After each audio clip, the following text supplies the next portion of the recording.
President, and thank you, Council. Again, your submissions were most helpful. We thank you. Professor Muigai, you said that the whole dispute revolves around numbers. And you were before us in 2017, and the question of Section 83 of the Elections Act was prominent at the time. Morgan versus Simpson was prominent. You were Attorney General at the time. A number of things happened around Section 83 post our judgment.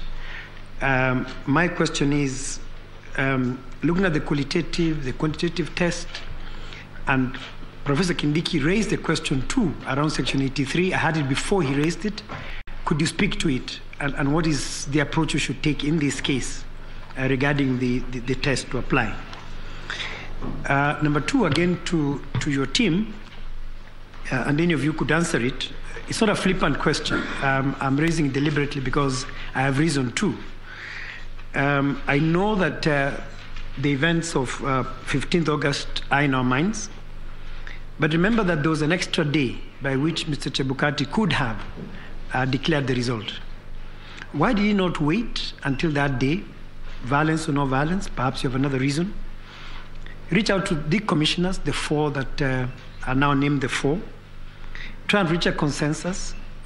Address the question of the 27 constituencies so that these suspicions that have now cropped up would not have been an issue. Is there any other reason why he did not take advantage of the extra day to do what he had to do?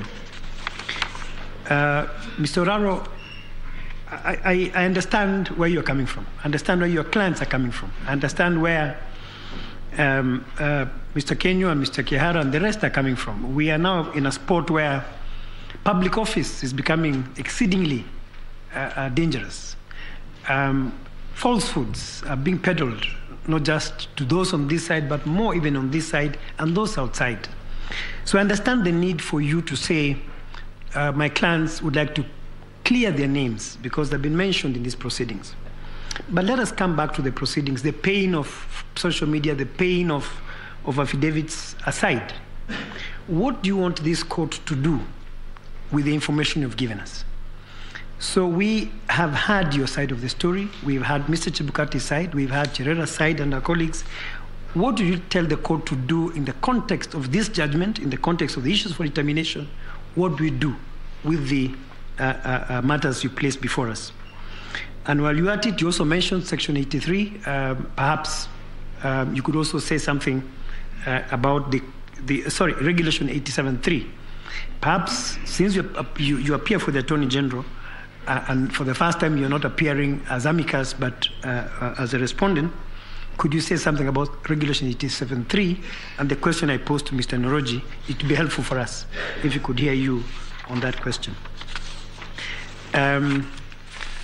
I believe those are my, Mr.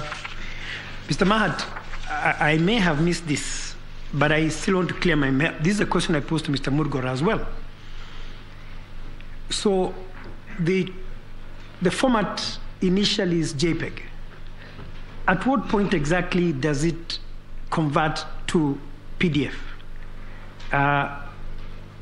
Forget the CSV story. I guess Mr. Mulgo dropped that. But I just want to understand for myself. At what point you've taken the image, you've asked all the questions, very good questions you've asked, the system has asked you the question. At what point does it convert to PDF? I thank you all very much. Thank you, Judge President.